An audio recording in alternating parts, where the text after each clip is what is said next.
Ian Carroll is our guest today. Welcome, Ian. How has your experience at AmFest been so far? It's been brilliant. It's really cool to this day and age. We meet so many people in this industry online, and you get to know them quite well online. But I'm so new to the scene that I haven't met most of these people in person, and so this is a great event where I've met tons of cool conservative and alternative and like MAGA, everyone in between.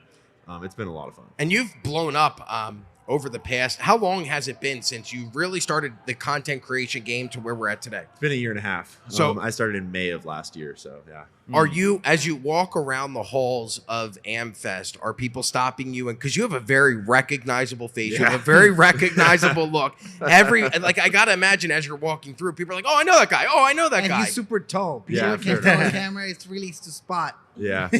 Yeah, a lot of people do stop me, especially at an event like this. And the cool thing that I'm sure you guys also feel is that when someone stops me, I know it's because of my content. And because my content is about the truth and about questioning things, it's like, oh, you're already a homie. By definition, if you're stopping me because you recognize me, and this is true in the grocery store too. This is true wherever someone is like, hey, are you Ian Carroll? It's like, yeah, you're a homie. Good to meet you, bro. Do you ever get the reverse, the opposite of that? Nah, I'm pretty big. How tall are you? I'm 6'6". Okay, yeah. And hopefully someday someone does become like, you like that'd be really fun. You never been called out IRL. No. Oh wow. And even if I did, like I'm pretty like good at diffusing and just being kind and friendly, and like you can like people can talk shit all they want. It's like I don't care, dude. Yeah, because you don't come off with fun. an angry demeanor about the videos that you're making. They're very informative. You have a very likable appeal to you. It's like people in the space where they're kind of questioning things can buy more into what you're saying because of your wide appeal. You're a good-looking dude. Not like coming on to anywhere, right? But you're a good-looking dude. You're tall. You're friendly. You got a great smile. So you're very charming. So it's like when you're introducing these topics to people who have not, and I hate to use that term red-pilled or blue-pilled or black-pilled, but when there are people that are kind of dipping their toes into that space, it's very helpful when they find a guy like you who can kind of guide them into it and they feel like they can trust you. Because when I watch your videos, I feel like I can trust more of what you're saying than anything that I'm seeing on CNN, MSNBC, or Fox. And I've only met you a handful of times, and you're only in this game for a year and a half, but you come across as authentic and true. And I think when you have that type of approach, it's a lot easier to bring people in and get them to listen to your message than to have those people that are kind of in the middle and turn into haters. Thanks, man. I think that I'm curious if you guys agree. I think that the like kind of social media landscape for a while now, people have sort of been falsely under the impression that being really intense and opinionated is like how you draw a following,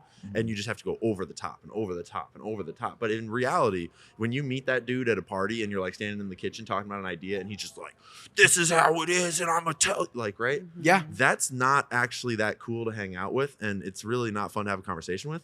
But social media, you can be successful on social media doing that. And I, from the start, was of the opinion that like I would way rather get my information from someone who's willing to be like, I don't know, dude, like, or what do you think, right?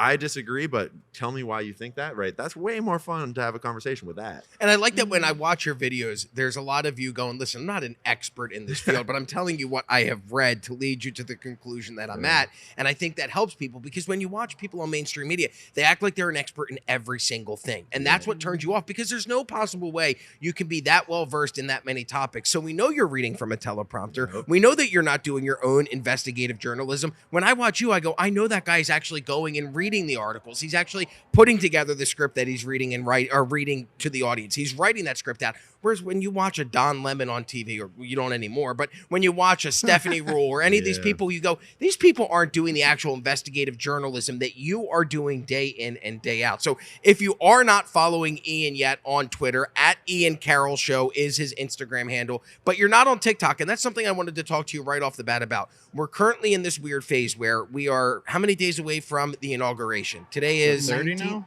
30? 30. So okay, so maybe it's 30 days away from the inauguration, but then that means we're 29 days away from ByteDance having to divest their interest in TikTok. Otherwise, it'll be banned permanently in the United States.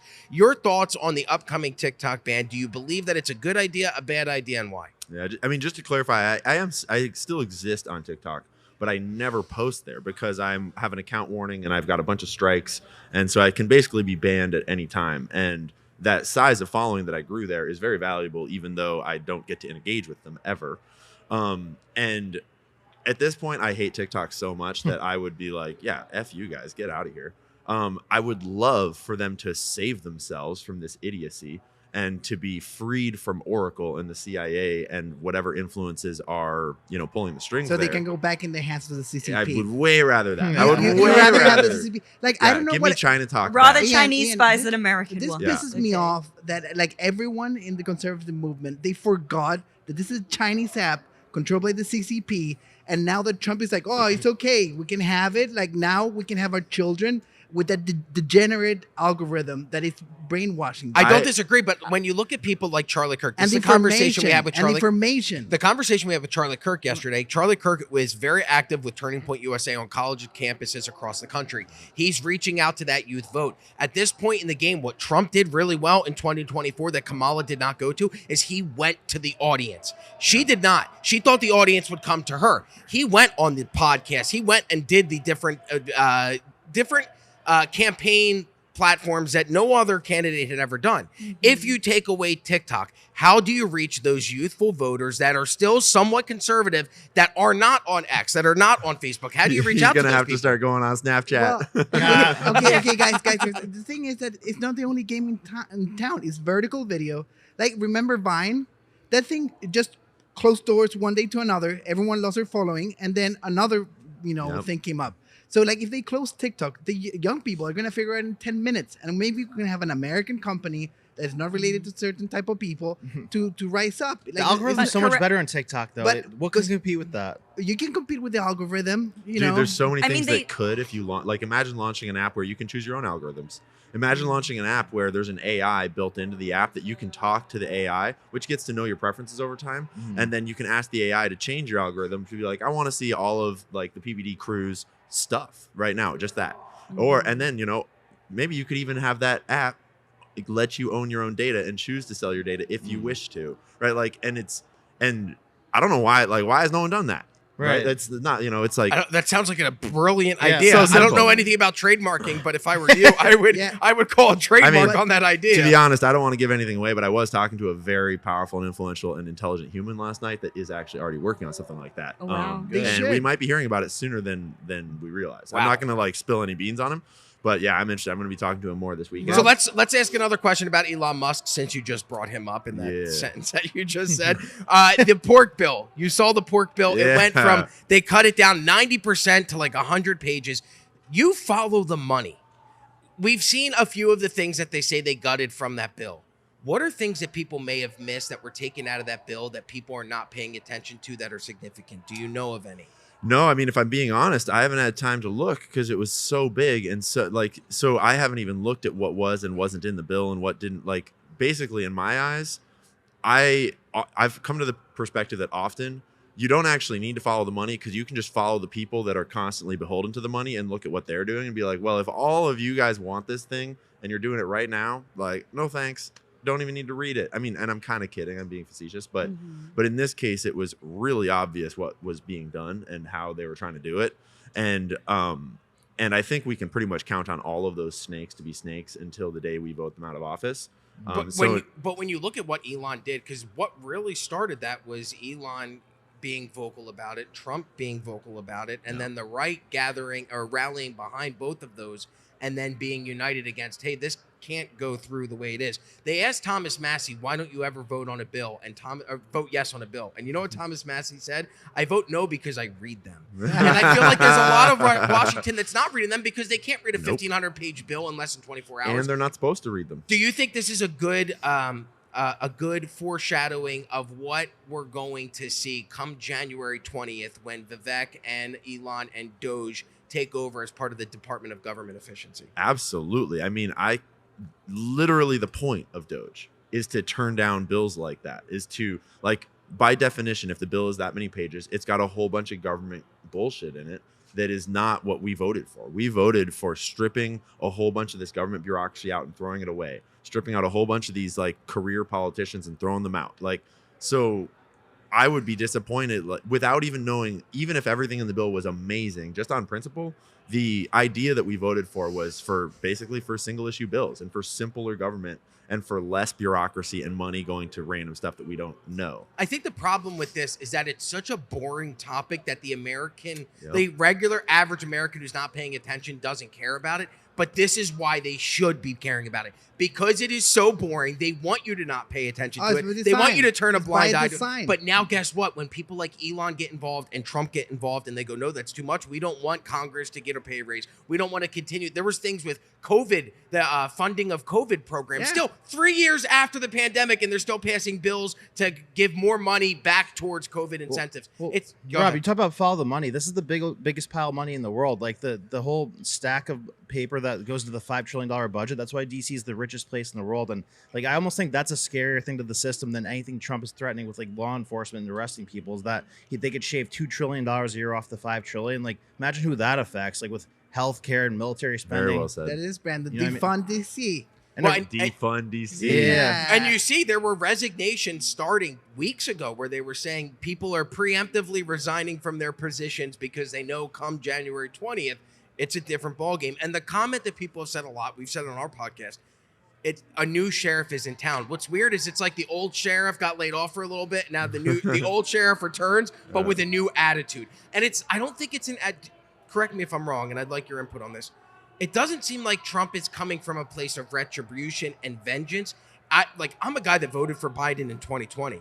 I voted wow. Democrat my Word. entire life. I started, Yeah, and I'm man. not proud of it, but I started in 2004 with John Kerry, 2008 and 2012 for Obama. I abstained in 2016 because I did not like Hillary Clinton. And in 2020, I voted for Joe Biden. 2024 was the first year that I voted for a Republican candidate. And at this point, I don't see myself ever going back. And it's not because I think Trump is coming from a place of retribution or anger or vengeance. I actually feel like he's coming from a place of healing. I want this country to be better, and I put a team around me that can help me get it back to the place that it was. I agree, and I think he is signaling strangely hard towards not retribution, but instead moving forwards. And realistically, the bigger person in me is like, that's great and that's a good idea, but I'm kind of bummed because I want the Nuremberg trials and Fauci to go to prison for the rest of his life or worse. 100. I want them to prosecute Hillary Clinton and Barack Obama and all of these and the Biden family. Like, I want them to prosecute all this stuff because our job is to dig into all the crimes they've been committing. And if you pick any one vertical of the crime, like just the border crimes, most of them should go to jail for their involvement with that. Not to mention the Diddy crimes, not to mention the spending crimes, not to mention the foreign policy crimes. So, but that's not, I don't think it's vindication. I think that's justice. And I do think that Trump wants Yeah. justice. And I think we get peace through justice. You brought up Fauci. What are your thoughts and your opinions on the possible pardoning? There's all kinds of rumors that a preemptive pardon is coming for Liz Cheney, is coming for Dr. Fauci. I hate even calling him that, but that is his title. Your opinion, the preemptive pardons, do you see any coming down the pipeline? If so, what is the reaction publicly if Fauci gets pardoned? Because there are people. I lost my job in 2020 because of the pandemic, not because I refused to take a certain untested medical procedure. That happened a second time. I got laid off the first time because of the shutdowns and the lockdown. Yep. And I worked in radio. There were no advertisers because every business was shut down. So I lost my job. Second time, I found a job in the pandemic. And then they said, and I worked from home in Florida. I was working for a radio station in Harrisburg, Pennsylvania. I had never met any of the co-hosts. I did the show remotely. And then they said, you need to get this untested medical procedure. Even though you work from your own home, you've never met anybody, you've never even stepped foot inside of the radio station, you need to get that or you're going to lose your job. And I said, I'm going to lose my job. And that was the same time that my wife was forced to also work from home for a company called Florida Cancer Specialists. They did not even have a satellite office in the state of Florida. Everything was based in Georgia. She never stepped foot inside of that office. And she was given the same ultimatum: leave your job or take this untested medical procedure. And we both chose, as a dual income family with 2 children, a mortgage and animals, we said, no, we're not going to take that. And now I want justice. But if Yeah. I look at Joe Biden preemptively pardoning people and they say Fauci, it makes me outraged. But at this point, I don't know what I can do. What do you see coming down the pike for Fauci as far as a pardon is concerned? And if it happens, what is the reaction? I would be outraged as well. And unfortunately, the world we live in, I can totally imagine them doing that. I'm not super well versed in the actual legal nature of political pardons like that, of presidential pardons, but I would wonder if there's not still avenues to sue him for things and take away all of his money. So not hold him criminally liable, but financially liable. Yeah, and I mean, we shouldn't really get into a discussion about it, but I would be worried that people would do other bad things. Vigilante Yeah, justice, exactly. kind of like what we saw with Yeah. the CEO of United Healthcare. And I wouldn't wish that and I wouldn't wish that. I mean, I don't give a shit what happens to Fauci, but I wouldn't wish that for the right. I wouldn't wish for us to devolve to that. I would much rather see the Nuremberg trials give him the same sentence through an actual court of law. But if he gets presidentially pardoned, I would hope that there's still many avenues to take everything from him that he has earned illegally and on the deaths of millions over decades and decades and decades. Even long before COVID. Oh yeah, when you look at the AZT and the AIDS pandemic in the late 80s, early 90s. Or even just go back to the testing of remdesivir, his miracle drug in Africa, just like 5 years ago. And if anyone wants to know more about how evil Fauci is, read Robert Kennedy's book about it and realize that he has not been sued for libel or defamation. What I love about this day. your content is that you cover it's really a great investigative deep dive into the entire topic. When you talk Fauci, it's not just Fauci COVID. It's Fauci AZT. It's Fauci, just like you said, what is it? Remdesivir? Remdesivir. It was the drug that they brought out Fauci to, exactly, that they brought to, because you weren't allowed to do ivermectin or hydroxychloroquine because those were preventative. And you can't get an emergency use authorization if there is a preventative. But remdesivir is administered through IV. So it can only be done in hospital, which is after like a certain point in the illness progression. So it didn't conflict with the emergency use authorization. And it was like a multi-$1,000 dose that Fauci had the patent on. But disregard the fact that they'd had to shut the trials down because it had killed so many people in Africa where they went to go test it. And to your point, I think TikTok trained me to if I want to talk about a hot topic now that is really censored or complicated, often you'll get your videos taken down if you talk about that. But usually you just go back 20 years and we have the exact same thing in a different storyline in history that you are allowed to talk about. And so drawing parallels is really powerful, both for our understanding of what's happening right now and for getting around censorship. Well, and That's if you really want to smart. watch, that is super smart. And if you want to watch more of Ian's deep dives, it's at Ian Carroll Show on X. Ian, we only have 7 minutes left with you, so I want to go through. Dude, time flies with you guys. You guys are super fun. Time flies with you because you're an encyclopedia of knowledge, and I really appreciate Thanks, you taking bud. the time to speak with us. A few things I want to hit on real quick. You do deep dives. One of the deep dives that I wanted to ask about was Diddy and the Jay-Z in connection that came out, or the allegations that came out about a week or two ago. Have you done any investigations into the actual allegations against Jay-Z? I know you've done Diddy stuff before. Yeah. How about Jay-Z? Yeah, I've done a bit into Jay-Z. It's a little hard to sort like fact from rumor because so much of what's out there about Jay-Z at this point is just hearsay from the rap industry. And as one example, it's like hearsay from someone like Jaguar Wright, who worked with him for a long time and is very vocal about crimes that he's committed. And she gets smeared as a conspiracy theorist, as just some crazy lady. But everything she was saying about Diddy was true. And she knew all these people. And so it's like the hearsay from the rap industry has a pretty solid record so far.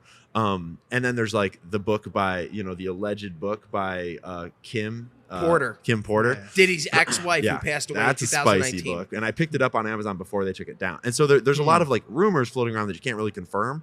But when you really like, I am unafraid to speculate, which, some people in my line of work are like, only stick to the facts. And it's like, yeah, but then let's have some fun. And when you look at the patterns and you look at all the information, Let's have some fun. yeah, and the speculation pretty obviously leads to Jay-Z is in deep trouble because like Jay-Z and Diddy ran the music industry, especially the rap industry, my entire life. Mhm. And when Biggie and Tupac were murdered, which they were somewhat involved in, when Biggie and Tupac were murdered, Jay-Z and Diddy rose out of that bubble and took over the entire scene. And a lot of people don't realize that Diddy, though he didn't produce a ton of great music because he sucks at it, He produced a ton of blackmail, if you believe the reports. He was extremely influential behind the scenes. And we all know Jay-Z was too behind the scenes, but Jay-Z also was in front of the scene. And so it like you can't be Diddy's best friend from the moment that Bad Boy like started to rise without knowing that these things are going on. At straight least. up taking part. Like there, it is open joke in the industry that they're the Seans because their name is Sean, Sean Combs and Sean Carter, and they like to do things together in bedrooms as well as with other, and that's what the allegation. The first case against Jay-Z is with a 13-year-old that said that they both did it while there was a woman, a female celebrity watching. And one more question before we wrap up. But to your point about the hip hop industry or the rumor mill, or at least the people in that industry talking, Jaguar Wright made those claims back in September about Jay-Z and Beyonce before this lawsuit was amended, because this lawsuit was already filed. This lawsuit that involved Jay-Z was filed back in September, but Jay-Z was not named in the lawsuit until 2 weeks ago. Bingo. And the day before Jay-Z was named in that lawsuit,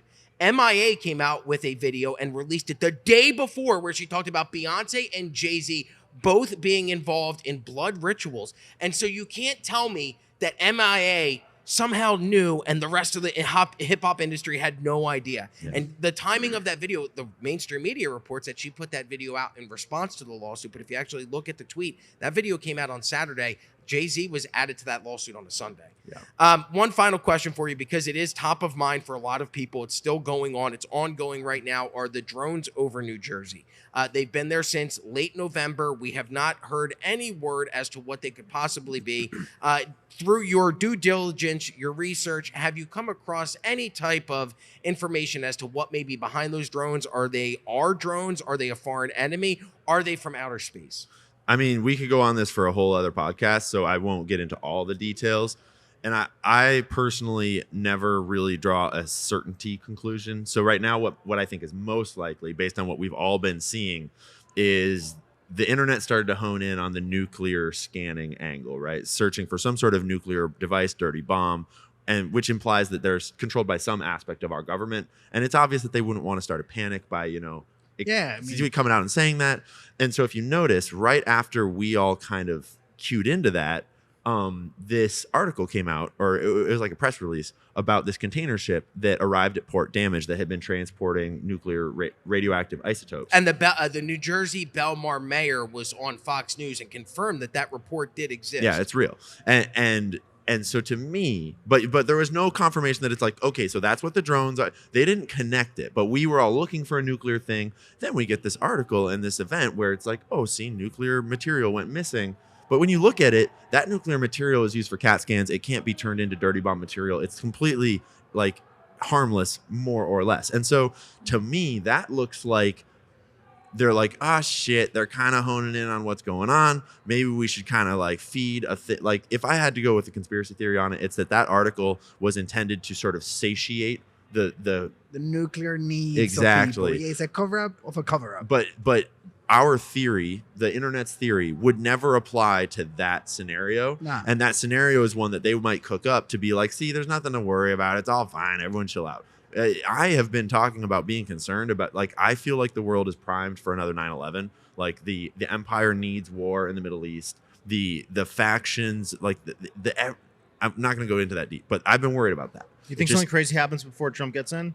Either before or right when or something, it's time for another big shift. If the deep state, if the swamp, the evil in this world is going to maintain their spot, when Trump and Elon and this whole cadre is coming for them, they're going to need to do something crazy. And so I worry about, like, okay, what's the next 9/11?